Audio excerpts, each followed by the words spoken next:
Well, we have a question that has come in from some parents that have heavy hearts. They've just recently learned of a really serious diagnosis for their child, young child. They know life is never going to be the same. They're struggling. One of them will be strong to help the other one through, and vice versa. And it feels a bit like a seesaw for them. And their question that they're asking is, will it always be like this? How will we ever find a new normal? Our lives have been turned inside out. And as a physician that has encountered this so many times in your work and written about it and done research on it, what can you say to these parents about what the future will look like? So the future will not be normal as what you expected, but it can be different than what you're experiencing today, especially if you do it together. Men and women, they grieve differently. Men tend to be more stoic, and they're not only grieving their loss, they're grieving their wife's loss, and they're wanting to fix it, and it's something that can't be fixed. So, grieving together, sharing each day, this is what I'm feeling, this is what I'm fearing, and going forward on a daily basis, it won't feel so seesaw if you do it in such a manner.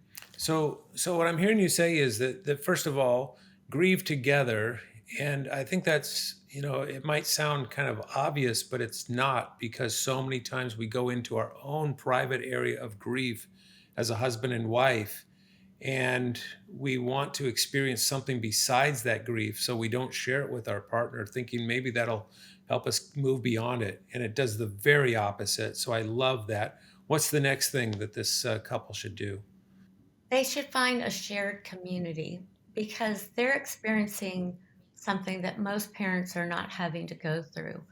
But there are parents that are like them. And it may be parents that have children with the same diagnosis or just parents with children that have chronic disease. Having a community, your tribe, if you will help you get through when you can't help each other. And grief is something that is not to get over, it's to get through and to carry because grief is a reflection of love. Mm.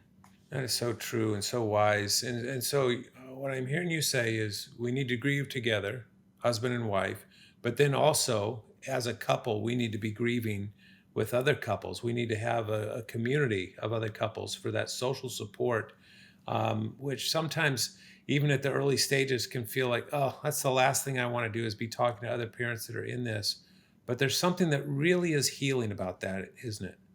It really is. And they are going to be the people that most understand what you're going through, especially in the early days, because they've walked part of your journey. Now, your journey is going to be still uniquely yours.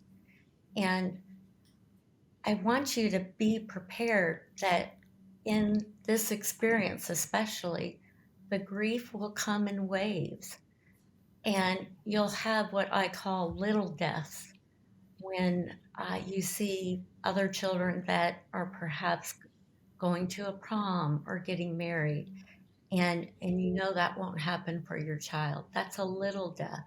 But there's also little triumphs and little joys that can occur along the way. And looking for those and sharing those with your community and with your family is actually the bright and shining spot in something that's very difficult.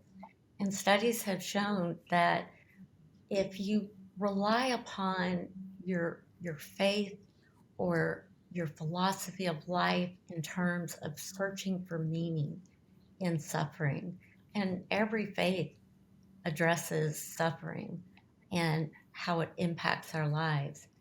And so finding meaning even in your suffering will help guide you through. Hmm. So helpful. Thank you, Pamela, for your wisdom.